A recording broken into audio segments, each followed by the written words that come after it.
All right. Well, Zach, thanks for joining us today. It's been great getting to know you the last few months and just learning right now that your dad is a pastor and you come from a whole legacy of pastors. But thanks for joining the podcast. What I would love for people to hear is the story of Zach Sudfeld, and from New England Patriots to Uganda. I've just been really encouraged by your perspective on the Christian life, giving, and being part of what God's doing in the world, and just people need to hear it. So thanks for taking the time. Man, dude, thank you so much for having me, Lane. I'm truly honored to be here and meeting you, connecting with you, what you guys do and how you operate. As I was saying to you, it's inspiring to me. A lot of the things that I've seen and the issues and the troubles and problems, man, you are facing those head on. And I really, really am excited about that. So, yeah, man, it's been a journey for sure. You're originally from California, right? Yeah, so I was born in Santa Cruz, California. That's why I keep the mop up top like this, you know. It lives well in California. Not so much in any other place, but so from Santa Cruz, California, like you said, my grandfather was a pastor when I was up in Santa Cruz where I was born, and my dad was a pastor up there as well. So that was kind of the family legacy. That wasn't really my calling, but so born in Santa Cruz, then moved to Modesto, California. That's where I went to kind of junior high, elementary school, and then high school, played sports there. Mom, as would be when your dad is a pastor, your mom is a worship pastor. And so that's how it worked. So she wanted musicians, but she got athletes. And so my siblings, I have 4 other siblings, and they all played at least collegiate level, and my younger brother's in the NFL. But it was very cool. I'm so grateful because when I was 13 years old, for my 13th birthday, my grandparents gave me the gift of going with them on a trip. So for my 13th birthday, they gave me a suitcase and a ticket, and they said, you can come with us on one of our upcoming humanitarian trips. And so I chose to go to Romania. And at 13 years old, witnessing what I witnessed there, you know, kids that were my age and younger that were living in the train stations and in the sewers, it shaped me. It shaped me in a way that I'm so grateful for. It really kind of opened my eyes and expanded just the understanding of the world, and maybe my place in it, right? The blessings that I've had and opportunities, because I was no different than these kids, except I was born into the family that I was born into, and they were born in post-communism Romania. And so from that time, I really felt this calling, I would say almost, of like, I will be involved in this for the rest of my life. And so from that point, you know, obviously high school and sports, and was able to have some success there. And then I went and I played college ball at the University of Nevada in Reno. And then from there, I was very fortunate to have an opportunity to play in the NFL. So I started with the Patriots, which was a wild experience. Before you ask, no, I did not win a Super Bowl. Unfortunately, I'm one of like 4 Patriots who never won a Super Bowl. But the majority of my career was with the Jets. So you know, lost a lot of games there, but had a lot of fun for sure. And you know, it was interesting because throughout the journey, the parallel line of football and faith and life outside of football, there was almost this longing of there is more. And I think that was shaped for me when I was 13 by experiencing that. there's a lot of opulence in the NFL. It is just, there's a lifestyle and people admire you. And don't get me wrong, it's very hard. And I'm not saying I did it even, but like to not have your identity be in football. And so when I was in college, I was able to go on another trip.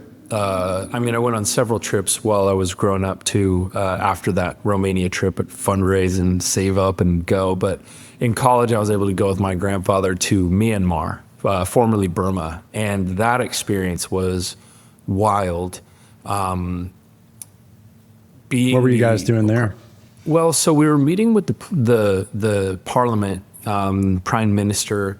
They needed some medical, I think it was a neonatal care unit that they were looking for. And my grandpa, who started Assist International, so he pastored, and then at 55 years old, it's really just a beautiful story, because he started Assist International, or he pastored, and he always felt a heart for missions. His churches were always involved in missions, but my grandmother was sick, and he was raising the kids, and he was pastoring the churches, and he always felt like God wanted him to get involved in missions. And so they were, but he had this, someone once told him, like, I just see that you're going to travel the world.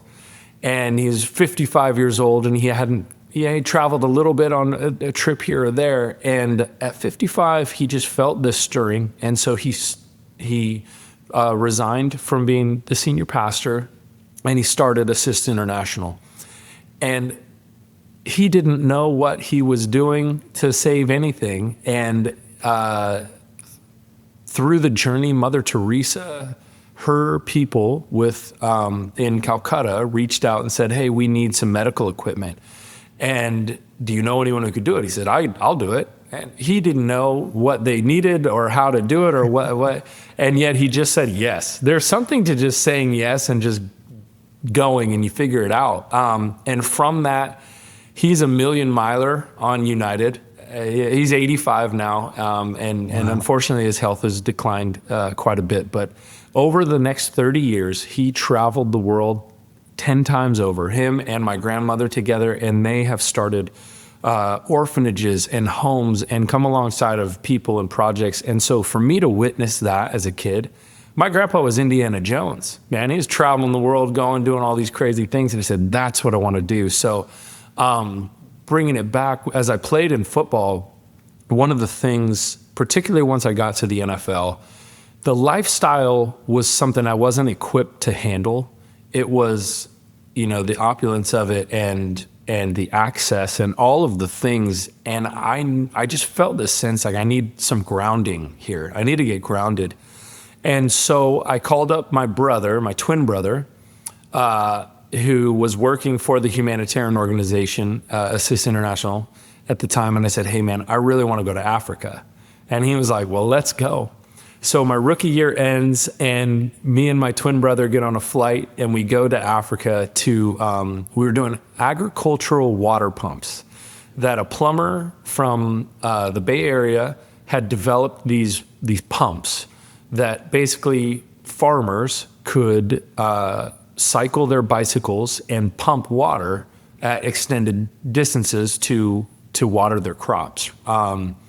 And really ingenious idea, really cool stuff. It's now called Project 41, and it's a really cool organization. But so I went out and I experienced that, and I just felt fully alive in that experience. And I was like, man, I will forever come here. And that was Uganda. And Uganda had a special place in my heart from that point on. And so from there, started doing sports camps out there and built sports courts, and we were able to do houses and different things. And so I kind of had gone from experiencing it. Then I got involved as a donor while I was playing. It was a nice place to be, but an interesting place of like, okay, what do you need? All right, let's do it. And man, I learned a lot, because I think I built the same sport court 3 times, right? Because you do it and it wasn't done up to code, and then you do it again and you're like, oh man. And so then, I'm kind of like, it's a Forrest Gump existence, honestly. Like I was able to get my MBA and while I was playing, I had an injury, so I went and got my degree. And so I was like, how can I put all of these things together, the football and the business side of things, and like what I want to do, in the world, right? To like actually make an impact. Because selfishly, I fully recognize that I get so much more out of going. That's my vacation. That's my gift to myself almost, right? Because the joy that it brings me, and this is not even like in like a false humility. I'm just being straight up with you. Like the actual adventure of going and getting to experience it is so valuable to me. Yeah. It is amazing. And that's what I encourage people. I say, if you're going to want to go on these trips, or if you're trying to make an impact, there are ways to do it. You work with someone who's already there, local, understands the culture. I mean, man, we were building houses with, up to American standards. And then you're like, wait, we don't need these in Africa. We cook outside, And so like, it's trial and error, but I always would come back to this recognition that I am better for going. The value that I get in my life, I am fully convinced that like the purpose of life, the way to combat all these things is service of others. And again, not in some false humility way, but genuinely go and see it and experience it and taste it and see the joy that these kids get from you giving them a pair of knockoff Crocs and all the different things that you can do. And so it started in that way. And then as it transitioned, it was like, how can we do this in a way that's actually helping? It's not just a self-serving, it's so easy to go out and be like, oh, I gave this person $1 and now I feel good about myself. Awesome. That doesn't help anybody, right? That dollar gets spent and then you create dependency. And there are so many case studies like Haiti after the earthquake where we're just messing everything up. So then it was like an evolution from that into how can we develop things and what does it look like to create actual impact? Not just I feel good about this, but from the inside out, we're making a lasting impact and leaving a legacy. And through that, I've fully come to the recognition that it is, it's partnering with indigenous groups, people who are already there and doing it, and equipping them. Like, we're the boosters. They're the rocket ship and the payload, and we are the boosters. And how can we support you? And a lot of it, you have to do a lot of vetting, and you have to, a lot of understanding. And I mean, dude, I've gone out there with QuickBooks. I don't hardly know how to use QuickBooks, but it's like, let's get accounting set up, right? And, but with everything, it's kind of coming, the maturity of this is how can we actually make impact and actually create change that's lasting, a legacy that changes countries from the inside out and culture from the inside out. And through that, the one thing that we've discussed and where it's so exciting to chat with you is how do you put metrics on lives changed? How do you put metrics on impact?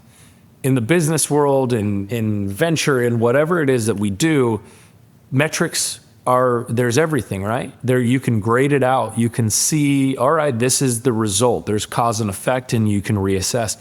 When it comes to giving, philanthropy, it's very difficult. And that's why it's so exciting what you guys are doing with, let's create metrics around it. Let's moneyball this thing, man.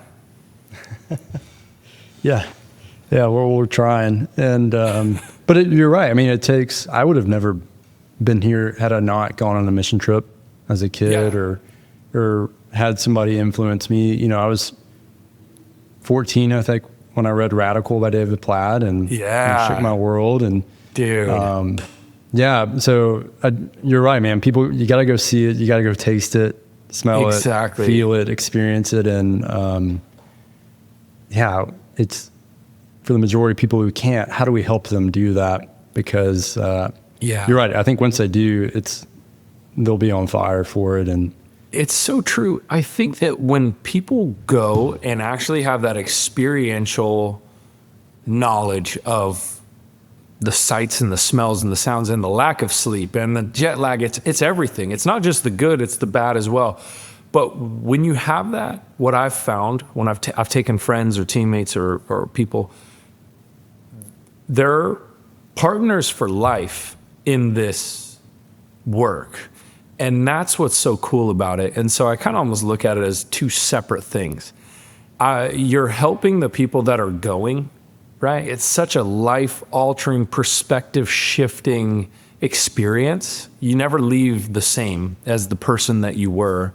But then also, on top of it, it's win-win because you're making such an impact and you're doing so much good. And then you don't have to live there. You don't have to move there. I think so many people are not called to go there, right? Serve in your community and whatever, but always be a part of this. And that's what's been so cool, is to be able to always have that, to have conversations. And anytime I've taken people, it's changed them and their world. Maybe they never go again, but it shifts a perspective. It gives you, it really is kind of an antidote for some of the issues that we face in our modern culture, right? People that are scrolling on TikTok and social media and stuff. Man, when you go out there, your phone's not working and you're just experiencing life, man. And you're fully alive. And that's something that I really encourage people to go and to experience. Yeah, man, I agree. I feel the most alive when I'm there. It feels like, man, this is the Christian life, is being a part of what God's doing around the world and redeeming ourselves and others back to himself. And I love it, man. And I just love, because you could have totally taken a completely different path. And here you are. And it's just encouraging, I think, to us and a lot of people that in our funds we're Christian professionals, investors, entrepreneurs who just want to be a part of what he's doing in the best way we can. And that's, you touched on it, like, how do we do that? What does the best way we can look like, knowing the struggles with metrics and all that? Exactly. It's so beautiful how you're setting it up and how you're operating, because the going is fantastic for the individual, for the person. The efficiency is not a word that's really used in philanthropy and the humanitarian world. And like, I don't want to get in trouble, but man, nothing grinds my gears like being out in, Kampala and seeing like certain very large organizations, people driving around in Land Cruisers and things like this. And I'm just kind of like, man, we're missing it. And one of the things with that I'm so grateful for you and your group is, I've really been bothered by seeing that some of the best fundraisers are actually not doing a lot of work. Right. And some of the groups that are doing the most work, the boots on the ground, actually making a difference, they're terrible fundraisers. They're just terrible storytellers, terrible fundraisers, or they're not equipped for it. They don't have the resources for it, or their resources go back into the work that they're doing. And so one of the things that has inspired me, and kind of like coming alongside with Assist International and other groups as well, is how can we identify the groups that are actually doing the work and then be their mouthpiece? Because you know what? I can't move to Uganda. Man, I got kids, and all the stuff. But how can I bring one of the identity things that I've worked through post-football is I feel this, part of my identity is networking resources with impact. And I've been so fortunate to have this Forrest Gump life where I've met some incredible people and man, from every space, from media and sports and entertainment to, business and in the venture capital world and things like that. how can I bring all of this and plug it into these groups that I would rather work with a group that has a terrible social media presence, but is actually out there doing incredible work. And so that's where I feel my place is now, is connecting the resources and the world that the Lord has put me in to the people that maybe don't have the same mouthpiece or didn't have the same platform that I have had. And that's what's so cool about how you guys operate is let's remove all of the show from it, and let's actually see who's doing the work. And then I think what inspires people, because I know for me as a donor, you kind of give and you kind of punt it off a cliff, so to speak, right? You're like, well, all right, I hope it went where it was supposed to go, right? Like, it's just like, all right, I feel good about it. Cool. And again, that's where I'm grateful. Like with Assist International, obviously I get to be very involved in how they operate with those things. But like with you or with friends that I have that are giving, a question that a lot of this younger generation of people who want to give have is like, well, how do I know that it's going where I'm sending it, that it's doing what I'm sending it to do? And I think that there has to be a level of openness, a level of transparency, and even in that transparency, I've had, again, with the sports courts, hey, we kind of messed it up. We built it. We used the contractor that was the guy's cousin, and we didn't know, and now we got to redo it, right? And it's like, hey, that's fine. We'll learn. But with that, it's getting better every time, right? You never come back as the same person. You never do the same project. Everything is improving, just like you would in the capital markets and business and in everything. We can take that and put it into our philanthropic efforts. Yeah. And you're right. Dude, you guys are lined up for that. And the only group that I know that's doing it, and that's what's so inspiring about it. Well, thanks, Zach. I mean, that's why we started it. And I came from building yachts, and so part of it when I was researching this in grad school was, is there anybody else out there doing that? Yeah. As a donor who was looking to give towards something Right. like this, I was like, man, you're right. I mean, the most effective organizations are usually not the most attractive because Exactly. they're spending all their time on what actually works. And sometimes it's a beautiful thing when both work, and that's what I consult a lot of organizations to do. But it's our job to go out and find who's doing the best work, and that's hard. That's so hard. It's a challenge, but it's the same thing. If you have a financial advisor, you would want him to do the same thing, not just like scroll on Instagram and say, "Oh, here's a cool investment." Exactly. But for your sake, making that ROI, regardless of their social channels or logo. So, well, the vetting is the hardest part in all of this. Yeah. Everyone can, wax on a story and tell you about all the different things, but when you actually look under the hood, it's just very easy to kind of get not sidetracked, but and not even misled. I'm not saying it's an intentional thing, but to really make sure that your efforts, your dollars are going to the places where the impact is going to be greatest, and that it's going to, because it's the parable of the talents, right? Let's expand what we're doing, and so that's where I'm fired up for what you guys are doing. Again, you did the research, but I didn't know of any groups that were, actually looking at the metrics and actually having with a fund being able to take it and place it in the places needed most, and that's very, very cool. Well, I appreciate it, man. It's a challenge though, because I mean, to be even more transparent, when we ask organizations, hey, can you provide the data on your outputs and outcomes? Can you provide financials? Can you provide quarterly reports and things like this, biannual meetings with their program director? Can we come see it in person? We get a lot of organizations who go, nah, because it's easier to put a picture or video of a kid starving to death and get somebody to give that way than it is like, hey, here's this organization had a percentile increase in nutrition in this area.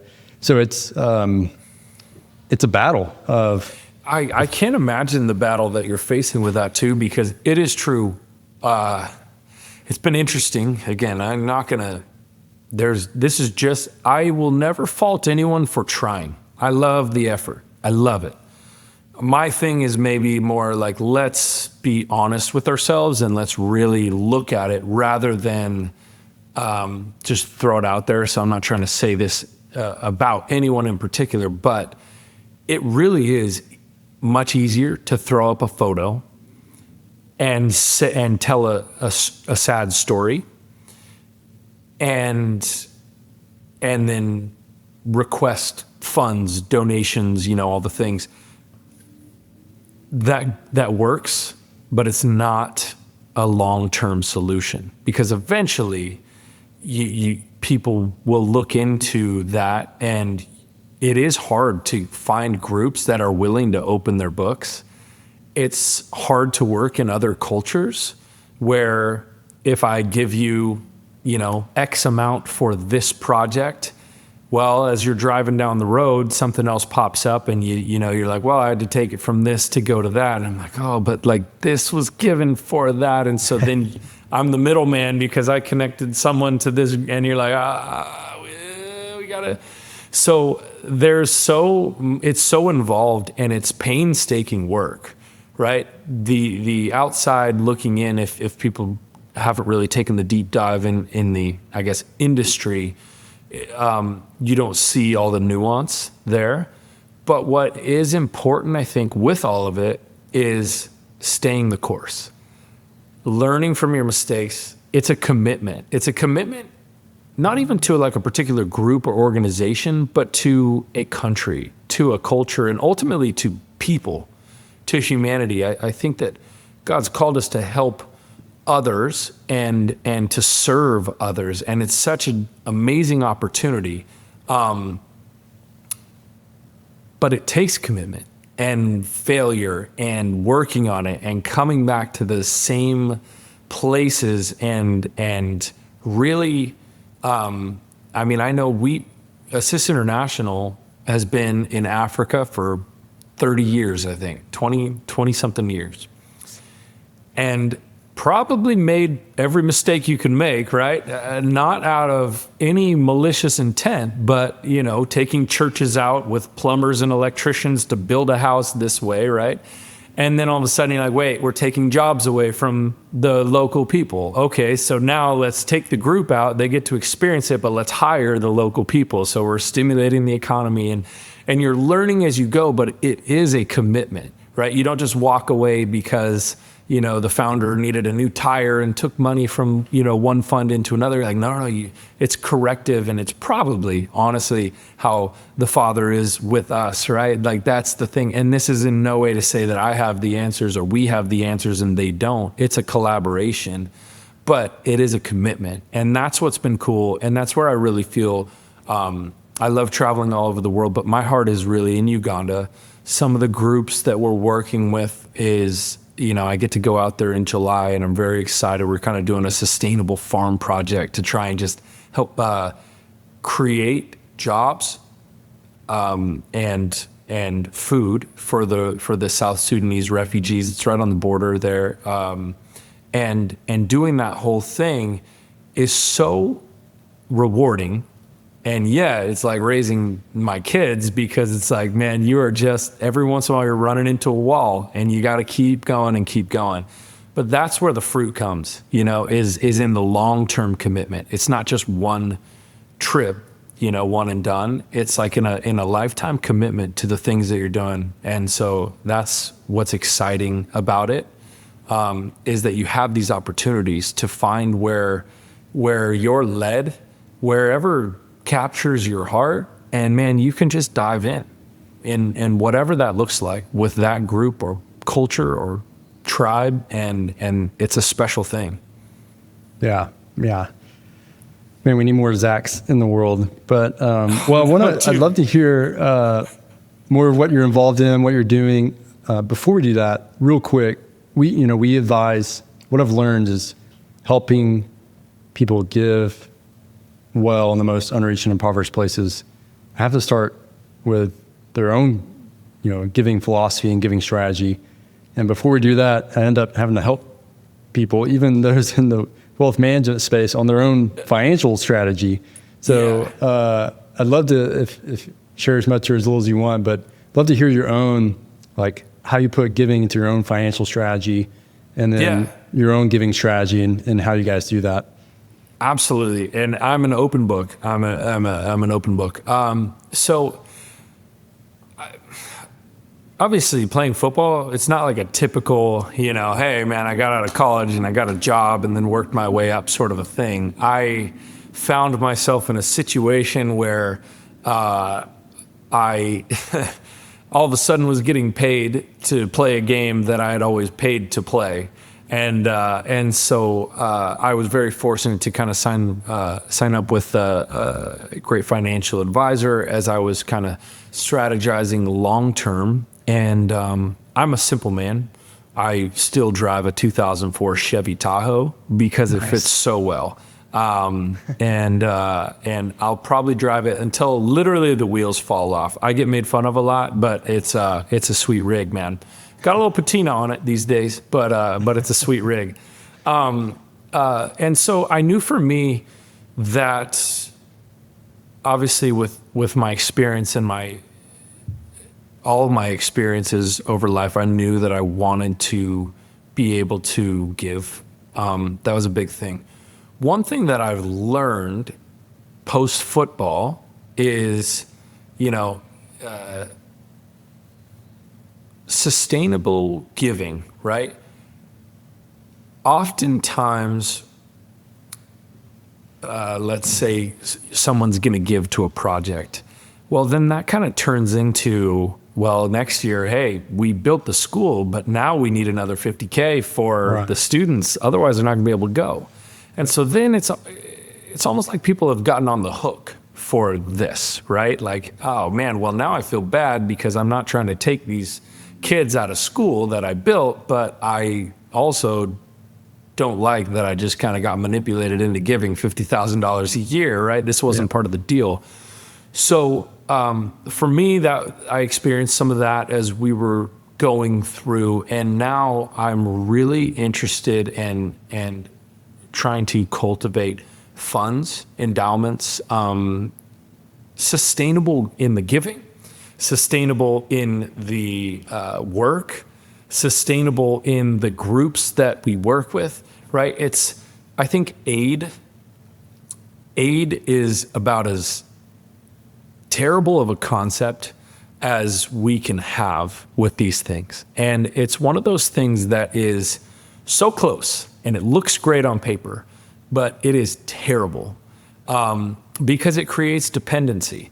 And I am, of course, like, man, I want to help everyone. But when helping hurts, right, that happens. And I have to be aware enough and maybe, vulnerable in my own, with my ego and all my things to say, wow, actually I'm not, I thought I was doing good, but I didn't. And then you come back and you fix that. And so when it comes to the giving side, I really think that I think the call forward for us in this world and in every world is sustainable giving through funds and through endowments. And I'm a part of this incredible venture fund that it's called the Sandbox Fund, but basically it's to play in the sandbox. And the idea behind it, though, is let's create sustainability here so that we can give and we can protect these founders and these groups and different people. So the return on the investment isn't based on what they're doing so much as we're being good stewards first and foremost. And with that, we're creating a guard around these groups. And the same is true from the capital markets into the philanthropic world of let's create some sustainability around it. Let's make sure that everything that we're doing, I don't want to go to the same person and ask for the same amount every year. I want to go, and I don't want someone to come to me for that. I want someone to come to me and say, hey, this is the vision. And it's like a startup. It's like, this is the vision. This is what we're going to build. This is how long we think it's going to take. This is what it looks like on the other side. And I am all in. I'm all in. And even if we fail, man, we are striving for that. What I don't want to do is give, $20 and be like, all right, cool, here you go. Now I feel good about myself, but I'm just creating this dependency and this kind of poverty. I'm reinforcing these cycles of poverty. And that's where it's so important to find the groups that understand that and are open and willing to go about that, to open their books, to ask for help, to learn new things, rather than, no, we're just going to take what we can get and tell people, what we're doing. So when it comes to giving, I would say sustainability and also with that sustainability, kind of what you guys are doing with a fund, with endowments, grouping together. If one stick of dynamite can make a dent, you put two together, you put three together, and it's exponential in the impact that it can have. And that's what I love about funds. That's what I love about even in endowments and things like that, where if we pool our resources, we're able to go to one and actually make a difference. And then we can go to another and actually make a difference. But rather than being scattered like a shotgun, man, let's cultivate together a vision and a plan, and let's pray about it, and let's move forward in this, and let's follow the Lord's leading, but let's do it in a really wise way. And that's, I think, my vision for giving moving forward. Dude, preach, man. I mean, that's all I can say. Oh, dude, now Amen. you got me. I told you, I'm a generations of pastors before me. I'll go long-winded out here. No, but it's great. I mean, I love it. I love the passion that you have towards it. We need more of us need that passion and honestly that purpose in life. Thank you, brother, for the vision you have, the passion you have, and what I love. I meet a lot of really passionate people, but combining the head and the heart, and the most loving thing we can do is think deeply about how can we be most helpful. And that's what you're doing. And so, dude, thank you. We need more people to hear what you're saying. That really means a lot, Lane. I mean, again, it's all trial and error. And I am so blessed. It's ridiculous how blessed I've been with my experiences and with my upbringing and family and all of that stuff. But to be a part of this, I'm humbled, truly, and honored. And so what I'm excited for is, I think that the stuff that we're talking about resonates with so many people. I think there is a generation of people, and particularly people in the capital markets, in the marketplace, that see this work, the humanitarian work, right? The impact-driven work, and it inspires them. And then they catch this vision of doing it a new way, right? It's the new wineskin of what we are doing. And I think that there's a generation that's excited about this. And that's what's so cool for me, is when I have these conversations with friends or people in business, or entrepreneurs and whatever, they're like, oh yeah, I've been thinking that same thing. Let's do it. And so I think that it's this, in this season of life and this time, in this generation, we're coming together, people like you, right? I mean, I would say you are on the front lines of this, right? And saying, yeah, let's do it a different way. Let's do it and let's make it. And I think that this is how the world changes. Like, if you want to change the world, man, this is what it looks like to do it one step at a time. And you do it together, and you do it in community, and you do it with transparency and vulnerability. And so all of these things are kind of circling, right? There's this massive, I think, just stirring that's happening that I see, and I'm so excited to be a part of or adjacent to or whatever it might be. And so that's what gets me up every morning and just stoked on life, man. Yeah, man, I see it every day. Millennial and Gen Z specifically, of stepping into this. I mean, generously, like crazy. Generously. Yeah, super generously. I would agree with that wholeheartedly. And I would even say, man, I have been so overwhelmed by the millennial and Gen Z.